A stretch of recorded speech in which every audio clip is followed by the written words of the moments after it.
नमस्कार, मैं रोशन नेगी।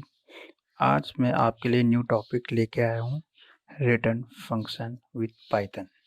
पाइथन में हमें रिटर्न फंक्शन कैसे यूज़ करना है, ये सारा कॉन्सेप्ट आज मैं क्लियर कराऊंगा आपको प्रैक्टिकल सहित।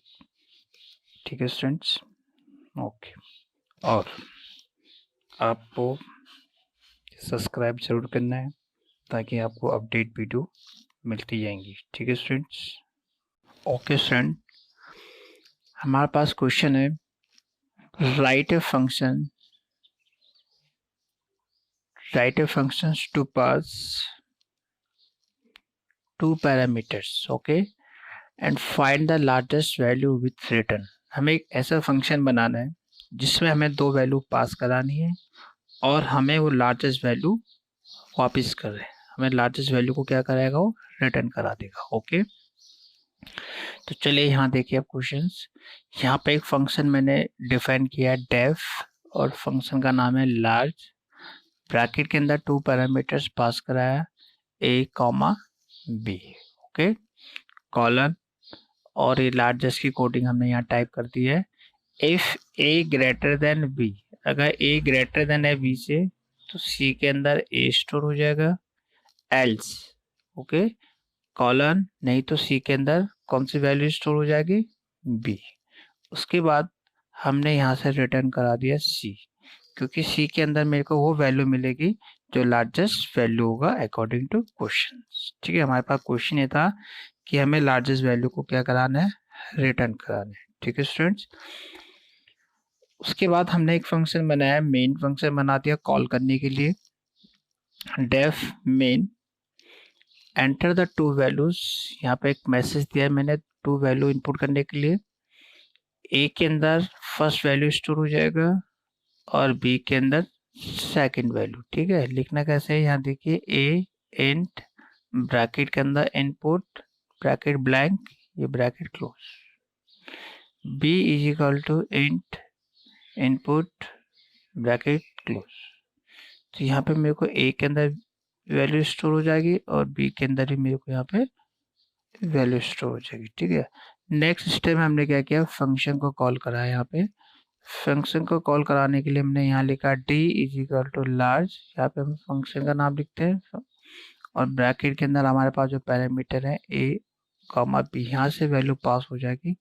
ए की वैल्यू यहाँ पे स्टोर हो जाएगा और बी की वैल्यू आपको इस बी में स्टोर हो जाएगा।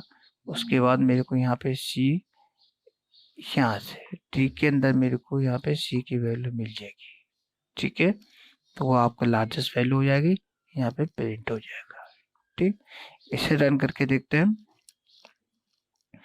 तो ये रन पे गए आप, रन मोड, ओके, और आपके पास मेन फंक्शन है जहां से आपने फंक्शन को कॉल करा रखा है। तो यहाँ लिखते हैं मेन,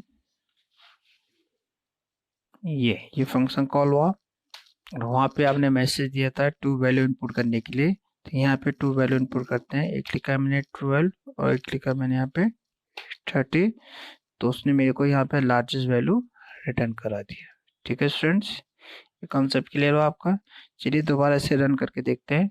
मेन, ये बेनिफिट होता है फंक्शन बनाने का, एक बार आपने कोडिंग कर दी है तो आपको दोबारा कोडिंग करने की जरूरत नहीं है, आप केवल इसे कॉल करते जाएंगे। ठीक है, चलिए मैंने दोबारा कॉल किया मेन, यहाँ पे मैंने एक वैल्यू इनपुट कर दी है 100 और यहाँ लिख देते हैं 50 और यहाँ से उसने मेरे को वैल्यू रिटर्न करा दिया 100।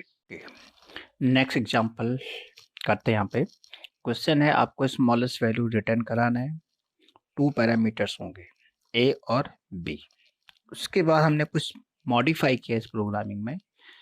हमने यहाँ पे क्या किया कि जो आपके पास रिटर्न वैल्यू आएगी स्मॉलेस्ट की, अगर वो एवन नंबर है तो हम उसका स्क्वायर कर दें, अगर वो आपका ऑड नंबर होगा तो हम उसका हाफ कर दें। तो ये क्वेश्चन है। ओके, तो चलिए हम देखते हैं।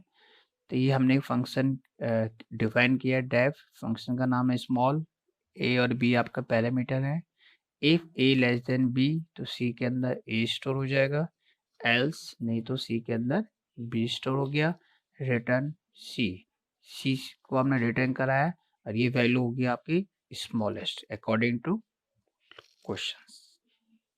ठीक, फिर हम मेन फंक्शन पे आते हैं जहाँ से हम वैल्यू को पास कराएंगे और जहाँ पे आपको वैल्यू मिलेगी। कौन सी वैल्यू मिलेगी? रिटर्न। ठीक, और वो कौन सी होगी? स्मॉलेस्ट। ठीक है, तो मेन फंक्शन पे आते हैं हम। यहाँ पे हमने इनपुट किया टू वैल्यू, ए के अंदर फर्स्ट वैल्यू स्टोर हुआ, बी के अंदर सेकंड वैल्यू स्टोर हुआ और डी के अंदर आपने फंक्शन को कॉल करा दिया। पहले यहाँ से ए और बी को हमने पास कराया और वहां से उसने रिटर्न कराया सी, और सी आपका होगा स्मॉलेस्ट वैल्यू। ठीक है, डी के अंदर स्टोर हो गया स्मॉलेस्ट वैल्यू। अब यहाँ पे जो नेक्स्ट स्टेप था, जो मैंने मॉडिफाई कराया यहाँ पे क्वेश्चंस को, कि अगर डी 2 से डिविजल हो जाता है तो इसका मतलब इवन नंबर होगा। तो इवन नंबर होगा तो उसको हम क्या कर देंगे? यहाँ पे स्क्वायर कर देंगे। ठीक है, मल्टीप्लाई कर दिया हमने यहाँ पे, एस के अंदर मेरे को यहाँ पे स्क्वायर मिल जाएगा। अगर ऑड होता है तो हमने क्या किया? डी को डिवाइड कर दिया किससे? 2 से। ठीक है, तो ये आंसर आ जाएगा हाफ वैल्यू। मैसेज दिया आपने एस के। तो चलिए हम प्रैक्टिकल वाले पॉइंट पे आते हैं। रन किया आपने, ओके। ठीक, यहाँ पे आपने मेन फंक्शन को कॉल कराया। मेन ये फंक्शन कॉल होता है। ठीक है स्टूडेंट्स, एंटर किया, आपको 2 नंबर्स के लिए बोलता है। चलिए हमने यहाँ 20 लिखा और लिखा हमने यहाँ पे 45। ठीक है, तो क्या रिटर्न कराएगा? 20। 20 आपका क्या है? इवन नंबर, क्योंकि स्मॉलेस्ट वैल्यू आपकी 20 है और 20 क्या आपका? इवन। इसका मतलब जो इवन नंबर होगा तो वो आपको उसका स्क्वायर मिल जाएगा। ठीक है, देखते हैं, एंटर करिए, तो आगे स्क्वायर। ठीक है, नेक्स्ट एग्जांपल, दोबारा से कॉल करते हैं मेन, क्योंकि फंक्शन है तो ये बेनिफिट है फंक्शन का। आपने एक बार कोडिंग कर दी है, अब आप बार बार इसे कॉल करिए। ठीक है, चलिए यहाँ पे लिखते हैं 1145। ठीक है, तो क्या किया? जो 11 था आपका स्मॉलेस्ट वैल्यू थी और उस 11 को हाफ कर देगा। ठीक है, चलिए एक और एग्जांपल करते हैं, वो दोबारा रन करते हैं इसको। ठीक है, ये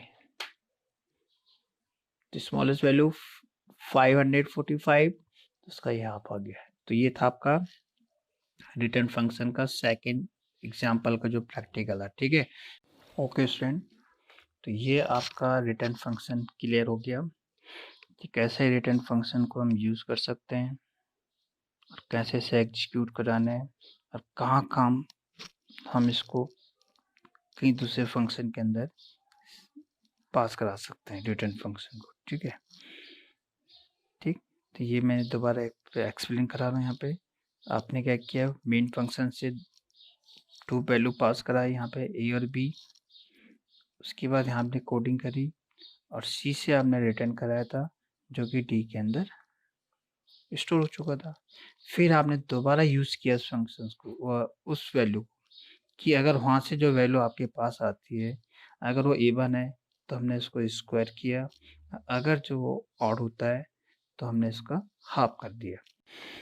स्टूडेंट, तो ये था आपका रिटर्न फंक्शन। मेन फोकस आपको ये करना है कि रिटर्न फंक्शन को कॉल करने के लिए हमने यहाँ पे एक एक्स्ट्रा वेरिएबल डिक्लेयर किया था, जैसे मैंने एग्जांपल में दिया था d इज इक्वल टू और नेम ऑफ फंक्शन, फंक्शन का नेम लिखा था। उसके बाद आपको जो वैल्यू रिटर्न हुआ था वो d के अंदर स्टोर हो रहा था। इससे पहले मैंने जो नेक्स्ट वीडियो बताया था उसमें डायरेक्ट फंक्शन को कॉल कराया था। ठीक है, तो यहाँ पे मेरे को रिटर्न वैल्यू की कहीं पे रिक्वायरमेंट है, जैसे यहाँ पे मेरे को रिक्वायरमेंट थी कि अगर स्मॉलेस्ट वैल्यू इवन है तो उसका क्या करना है, अगर वो ऑड होता है तो उसका मैंने यहाँ पे हाफ करके बताया था आपको। ठीक है, तो यहाँ पे मेरे को रिक्वायरमेंट थी वैल्यू, इसलिए मैंने डी के अंदर वैल्यू को डी के अंदर मैंने फंक्शन को कॉल करा रखा। आप डायरेक्ट रिटर्न फंक्शन को भी कॉल कर सकते हैं प्रिंट के अंदर, जब आपको कहीं पे उसको यूज नहीं करना है इस वैल्यू को। ठीक है, तो ये था आपका रिटर्न फंक्शन। तो स्टूडेंट, अब आपको क्या करना है, अगर वीडियो आपको अच्छी लगी है तो आपको सब्सक्राइब जरूर करना है। फिर मैं आपको और भी आपको एग्जांपल देता जाऊंगा फंक्शन से रिलेटेड। ओके।